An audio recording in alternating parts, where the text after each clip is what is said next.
जय माँ काली। भारत माता की जय। भारतवासी, दिल्ली का जो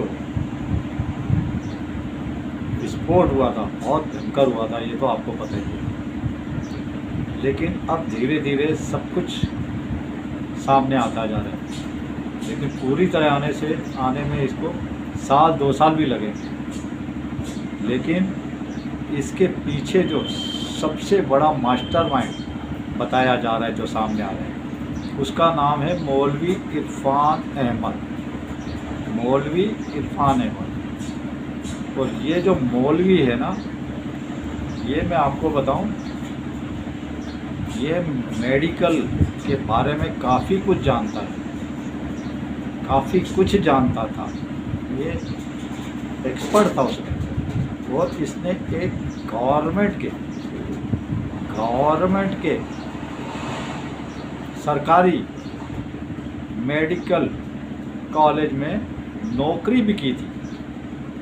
तो वहाँ पे इसने क्या क्या किया होगा इस जिहादी मूवी ने, जो इरफान अहमद जिसका नाम बताया जा रहा है।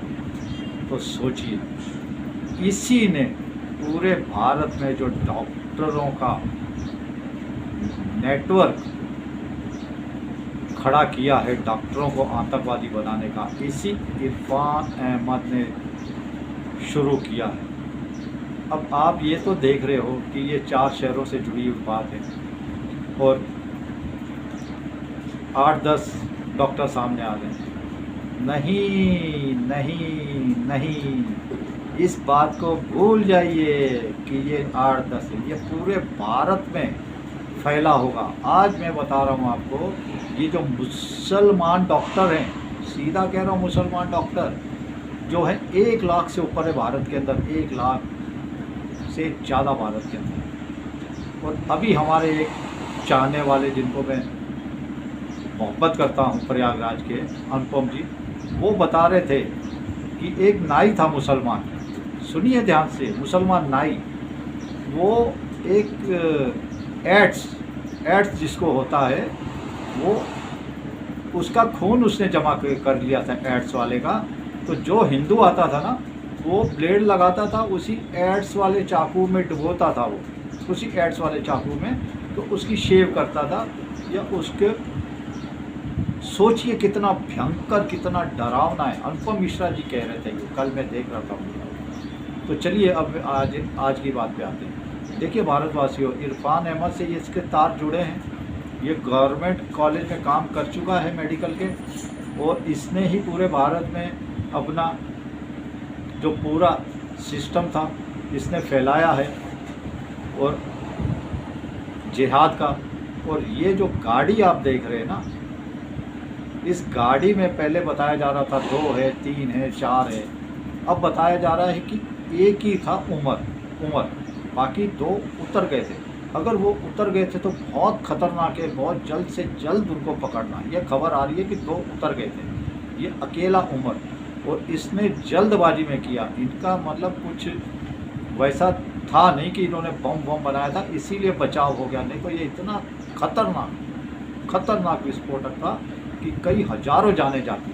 मैं आपको कह रहा हूँ, इनका 25-50 लाख का बंदोबस्त था ख़त्म करने का। सनातनियों, मेरी बात भूलिए मत आप।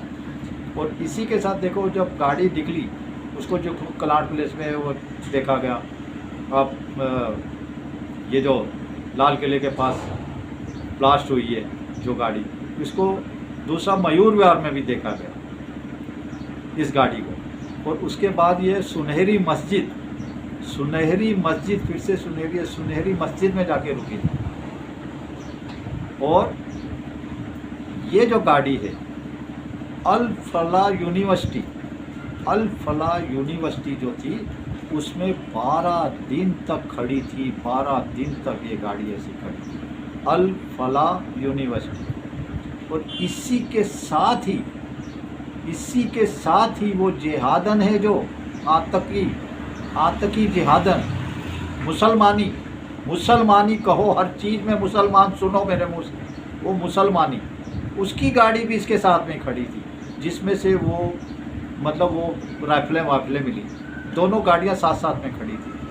कहाँ? अल फला यूनिवर्सिटी में। बहुत भयंकर है। और ये मैं और एक बात बता चला हूँ, ये नेटवर्क 1 लाख से ऊपर डॉक्टर है सनातनियों। किसी मुस्लिम डॉक्टर के पास मत जाइए, किसी मुस्लिम डॉक्टर के पास मत जाइए। अपने बच्चे को, अपनी औरत को, अपनी बहन को, अपनी माँ को, अपने बाप को मरवा दोगे अगर किसी मुस्लिम डॉक्टर के पास गए। ये तो रेजर वाली बात हो, एड्स में डुबो के रखता था, एड्स के खून में डुबोता था, फिर शेव वेव करता था, या जैसे उसरा खिलाता था मुस्लिम। ये तो अनुपम मिश्रा जी की, कल मैं बोला ना, एक ही सिर्फ देखता हूँ यूट्यूब चैनल, एक ही, न्यूज़ देखता ही नहीं। ये तो बीच में 2-2, 3-3 मिनट में देख लेता हूँ।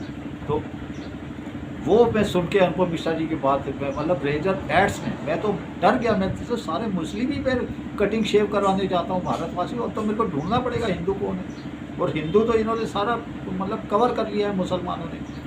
आज एक भी सब्जी वाला मुसलमान नहीं था जहाँ मैं रहता हूँ, एक भी सब्जी वाला। अब जो भी पेमेंट करूँ सब्जी वाला मुसलमान, जो भी। इन्होंने कितना आतंक मचाया हुआ है, कैसे प्यार से पहलाते हैं, फुसलाते हैं। और मैं अब बता रहा हूँ आपको, अनंतनाग में, ये कश्मीर से चालू हुआ था भारतवासियों, ये कश्मीर है, ये कश्मीर के नौगांव से इसका क्लू मिला था। जब कश्मीर के नौगांव में जैश के पोस्टर चिपकाए जा रहे थे, जैश के, और वो पोस्टर चिपकाए जा रहे थे, तो उसमें सुरक्षा बलों को जान से मारने की धमकियां दी जा रही थी कि हम सुरक्षा बलों तुम्हें ख़त्म कर देंगे, तुम्हें तहस नहस कर देंगे, तुम्हें उड़ा देंगे, तुम्हारे चिथड़े उड़ा देंगे। ऐसे सुरक्षा बलों को हमारी CRPF, हमारी आर्मी, हमारी पुलिस, इनको धमकियां दी जा रही थी। और वो जो नौगांव में ये लोग पोस्टर चिपका रहे थे जैश के, उसी से जब वो वीडियो क्लू निकाली तो ये पोस्टर चिपकाते हुए मिले थे, वहीं से क्लू मिला था। और अभी भी वो कश्मीर, अनंतनाग में दिन रात छापेमारी चल रही है। हमारे सुरक्षा बल दिन रात भागते दौड़ते पूरी मेहनत कर रहे हैं, इनका मतलब चनाचूर इनको करने के लिए, इनके चिथड़े उड़ाने के लिए। अगर इनको अभी चिथड़े नहीं उड़ाए ना, फिर तो मोदी जी के भी कभी भी चिथड़े उड़ेंगे, मैं आपको बता रहा हूँ। ये जो इतना विश्वास इन्होंने जगा दिया ना, इनका इतना भरोसा इनको इतना ताकतवर बना दिया मोदी जी ने, कि मेरा विश्वास मोदी जी के मेरा कायम है, इनके ऊपर, जिहादियों के ऊपर जितने मर्जी हिंदुओं को मारो। बेशर्मी की हद होती है, बेशर्मी की। और ये तो अल फला यूनिवर्सिटी इनकी लैब बनी हुई थी, लेकिन हमारे सुरक्षा बल देखो, हमारी एजेंसियाँ। और एक बात और, कश्मीर की जो पुलिस है, वहीं से इसका क्लू मिला। वही जब आई फरीदाबाद में, जब छापा मारा, ये सब 2200 किलो मिला, फलाना ढिगड़ा पिसता गया, एक से पता लग के ये कश्मीर पुलिस का कारनामा है भारतवासी, वहीं की उसकी दाद देनी पड़ेगी। लेकिन कश्मीर पुलिस ने क्यों किया पता है आपको? कश्मीर पुलिस ये कैसे कर पाई? क्योंकि वो जिहादी जो बैठा हुआ है, उमर अब्दुल्ला जिहादी, उसके अंडर में नहीं है पुलिस, केंद्र के अंडर में है। केंद्र के अंडर में, राज्य का दर्जा नहीं दिया। इसके लिए रिपोर्ट सेंटर को करनी पड़ती है, गवर्नर को करनी पड़ती है। कश्मीर की पुलिस को गवर्नर को रिपोर्ट करनी पड़ती है, उस जिहादी को नहीं, उमर अब्दुल्ला को। अब मोदी जी मैं कहता हूँ, अभी उमर अब्दुल्ला, फारूक अब्दुल्ला, महबूबा मुफ्ती, राहुल विंची, अखिलेश यादव, तेजस्वी यादव, लालू यादव, इधर ये जो इधर बैठे हैं साउथ में जिहादी, इनको तलवारें पेड़ में घुसा के इन इंडी गठबंधन वालों को पूरों को ख़त्म नहीं करेंगे तो बेशर्मी में मोदी जी आपकी होगी। आज देखो सुप्रीम कोर्ट में एक आतंकवादी का केस आया, वो जमानत 2 साल से ऊपर, 2.5 साल हो गए मैं जेल में बंद हूँ, MP का केस था। लेकिन वकील ने क्या कहा कि कल ही हुआ है विस्फोट लाल किले में, आज इनको छोड़ दिया तो बहुत भयंकर होगा। सुप्रीम कोर्ट के जज बैठे थे 3, उन्होंने कहा ये मौका है, इस मौके को खोना नहीं आतंकवादियों के। ये मैसेज अगर नहीं होता तो वो उन तीनों को, जो आतंकवादी थे वो भी पैरालाइज, मतलब वो अपंग टाइप है, तो वो उसको अभी जमानत, तो हंसी खुशी जश्न मना रहे होते, मिठाइयाँ बांट रहे होते। लेकिन इस विस्फोट की वजह से सुप्रीम कोर्ट में विक्रमनाथ नामक जो हमारे जज थे, उन्होंने बोला कि अब नहीं, हम इतना कर सकते हैं, छूट दे देते हम आपको, लेकिन ये है कि जो निचला कोर्ट है, लोअर कोर्ट है, जहाँ से आपको बोलते हो नहीं मिल रही आपको राहत, तो हम उनको आदेश देते हैं कि 2 साल के अंदर अंदर आप इसका फैसला सुनाओ। मध्य प्रदेश का ये केस सुप्रीम कोर्ट में लेके पहुँचे थे भारतवासी। लेकिन मैं कहता हूँ सुप्रीम कोर्ट इन जिहादियों, सुप्रीम कोर्ट में बैठे हुए जिहादी जो वकील हैं, सबसे बड़े जो जज हैं सुप्रीम कोर्ट में, सुप्रीम अपने आप, उनका भी इलाज होना चाहिए। मोदी जी ने नहीं किया तो मैं तो भारतवासियों दूसरे वीडियो में आपको बताऊंगा। चलिए, बहुत कुछ भयंकर होता जा रहा है। अल फलाह यूनिवर्सिटी इस पूरे आतंकवाद की जड़।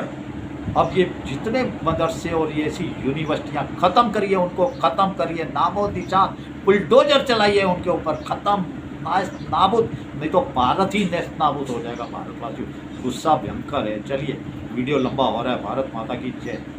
सोचिए सनातनियों, एकजुट योगी बाबा ने कहा था, एक रहोगे तो नेक रहोगे, बटोगे तो कटोगे। एक होइए, जागरूकता पैदा करिए, अपने आप में एकता बढ़ाइए, मंदिरों में जाइए, अनुपम मिश्रा जी कह रहे हैं, एक साथ दिखने की कोशिश करिए। आप भी, ये जिहादी मिनट में लाखों करोड़ों एक हो जाते, तो आप तो 10,000 भी नहीं होते। चलिए, भारत माता की जय।